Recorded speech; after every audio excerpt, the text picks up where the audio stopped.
Hi, and welcome to Extracting the Essential of the Nervous System using the 5 common senses. I made a play on words with common sense because I really think once we understand it, it's common sense. And until we understand it, we might not even be aware of how simple it is to feed quite a sophisticated cycle.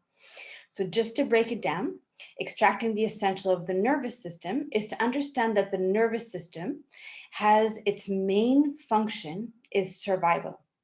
And depending on the context, depending on the interpretation, we can say survival means different things. And every time we apply it, it means the nervous system is taking care of it. It's its main role. If we go to where this system has developed, we can look at prehistoric man and see that, survival at the time means survive from this bear. So we can just picture, prehistoric man walking through the forest and all of a sudden he sees a bear. Before he has time to think, the survival instinct kicks in. It's beyond intellect and beyond logic. We're not going to sit there and contemplate what to do. There's something that kicks in and tells the body either to fight for its life or flight for its life. And I'll show you a diagram really soon to make this even more clear. But just again, to use the common senses, all of the energy is in the arms and the legs in order to devote all energy to survival. In this context, in biology, in physiology, you can think of energy like blood flow. The oxygen carries different molecules. Sometimes we call it ATP, if you've heard of that. And that's going to be in the arms and the legs so that all of its energy is devoted to survival. If we think of the common sense of it, while I'm running from a bear, I'm obviously not going to take a nap. I'm obviously not going to digest the breakfast that I had this morning. And all the other vital functions, which are also vital, are also going to be put on pause. This includes the immune system, the hormonal system. And it makes sense. Again, the common sense is when we're stressed, we don't sleep well for this exact reason. And when we're stressed, we don't digest well for this exact reason. And so, as we're running, as this prehistoric man is running with all of his energy to fight or to flight this bear, the system is going to keep on this mode until it gets the signal, oh, we're safe. And he's going to sit by a tree or by a rock or just lie down and wait for all of the energy, all of the blood flow to come back to center where all the vital organs are. Well, at least most of the vital organs are. And these are the organs, again, of digestion and immunity and hormonal balance are all in the abdomen. Though if all my energy is in my arms and legs, I have no energy in my abdomen. And so all of these functions are put on pause. Common sense that if I don't survive from the bear, I don't need these vital organ functions anymore. So number one is survive, then take care of the rest. That's simple, though, even though it is more sophisticated, we can keep it as simple. And to go into a bit more detail, I'd like to show you a diagram. And here we have what's called the stress response and the relaxation response. And these are both part of what we call the autonomic nervous system. Again, I want to just keep it to extracting the essential. I'm not going to go into too much detail. Some of you may have heard of the sympathetic nervous system, which we call the stress response, also known as fight, flight, or freeze. The fighting part, I'm going to fight with all my life. My life for all my life. I'm going to flight, I'm going to run for my life, or I'm going to freeze. And the freeze is, for example, I'm going to hide behind a tree to make sure I'm not seen or perceived as the danger passes. And this has different implications in this modern day and age, which can be the topic of a different video. The parasympathetic nervous system is also called the relaxation response. And this is also responsible for rest and digest, so sleep and digestion, feeding and breeding. And we can also include in there replenishing and rebalancing as part of its functions. So we want to understand, first of all, that both of these systems are essential for survival. It's not that the stress response is quote unquote bad. What's quote unquote bad is when we have too much stress without not enough relaxation, which is very common in this day and age. And so how do we go from one to the other is these five senses, from common sense to five senses. I'll go into the application shortly.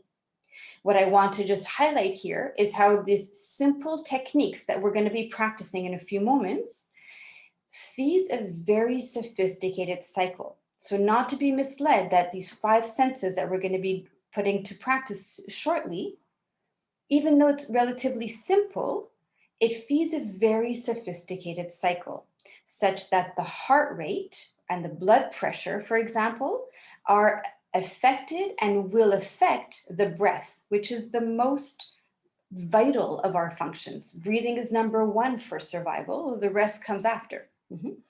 So the heart rate, the blood pressure affects and is affected by the breath, which then affects the tension, whether we're talking about mental tension or muscular tension, and there should be an arrow because one affects the other.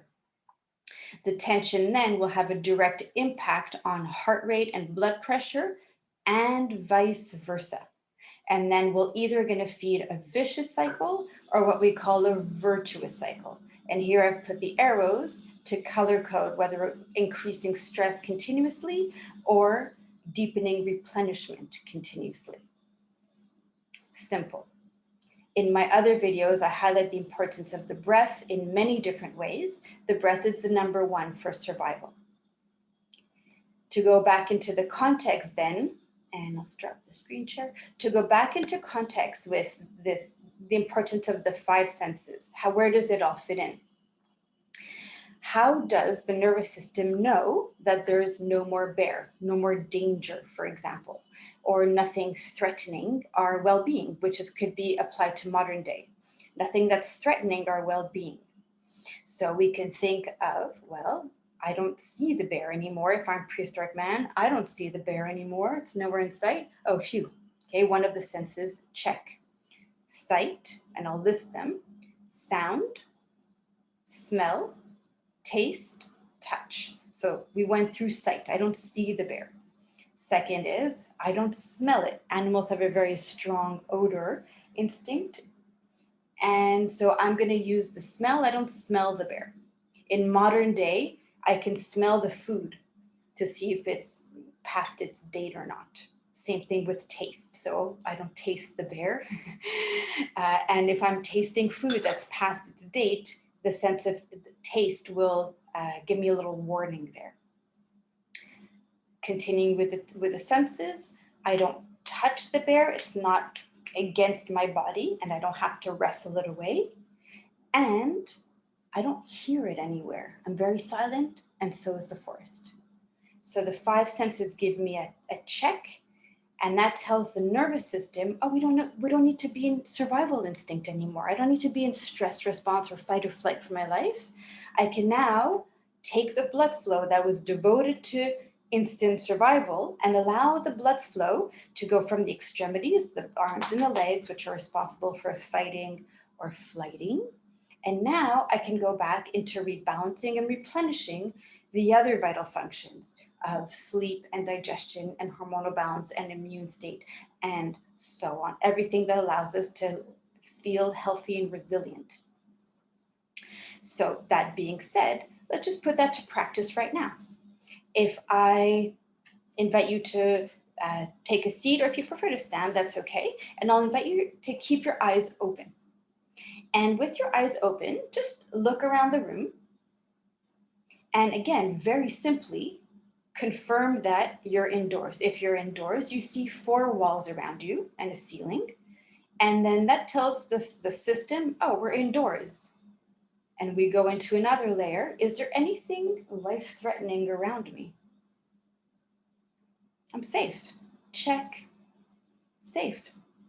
Yeah, go into another layer. Am I in front of a screen or in front of a beautiful flower? We'll also go into a deeper layer. And again, I'm just extracting the essential, and I just want to highlight how deep this can go. Sight. And then I go into smell. I can just smell what's around me. And sometimes it's a pleasant odor, sometimes it's an unpleasant odor. And regardless of pleasant or unpleasant, chances are it's not life-threatening. There's no poisonous gas, for example. So check, smell. We did sight and smell, and now we can do taste. Is there anything in my mouth without even having to eat anything?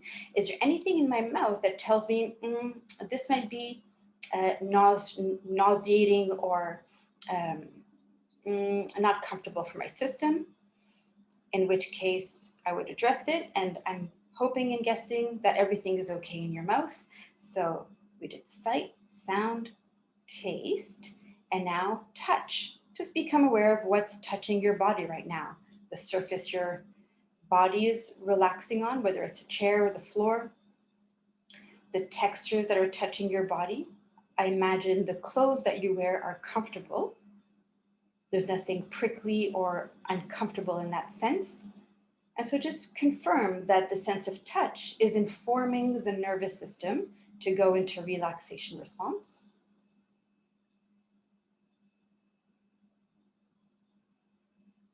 And sound. Open your ears and listen to everything that passes through the ears, starting from the most distant sounds from outside this building, if you're indoors, and work your way in to start hearing the sounds closer and closer to you until you can hear the sounds coming from even inside your body. Sometimes we can hear a heartbeat. Sometimes we can hear gurgling sounds. Sometimes we can even hear our thoughts. And allow the thoughts to be part of the soundscape, as if you're listening to some background music. Allow the thoughts to become part of the background music such that you can still hear them. You're not necessarily listening to them. Rather, I invite you to start listening to the silence of your breath. There's a whole video on this exact theme, extracting the essential of focus, where you can choose where to put your attention. So take a moment and pay attention to the breathing, just the air that passes through the nostrils. If it's silent, savor a few moments of silence, even though you can hear all these other sounds. Allow your attention and your awareness to expand to include the movement of the breath through the body. And I invite you even to place your hands on the region of the abdomen.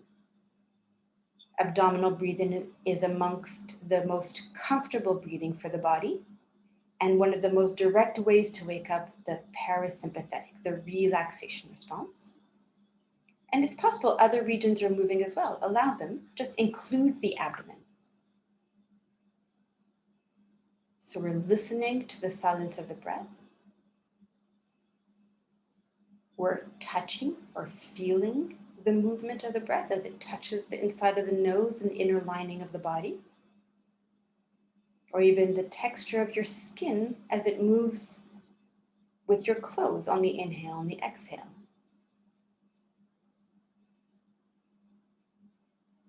We're tasting the breath, so to speak, as we extract its vital energy. And you can even see your hands moving if you choose to, or you can close your eyes. And even though your eyes are closed, you can still see inside the body. In yoga, we call consciousness the light that allows us to see, the mind's eye.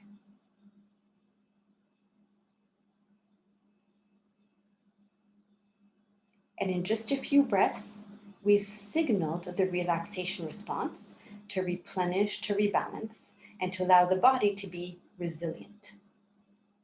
And that is extracting the essential of the five senses and knowing that we're breathing 24/7 all the time, even when we sleep. We always have access to the breath, and we always have access to our five senses. And the more that we can become aware of them, the more often we rebalance the nervous system from the tendency of going to too much stress and not enough relaxation. And this can happen throughout the day. And I invite you to continue practicing throughout your day, breath by breath, moment by moment. Namaste.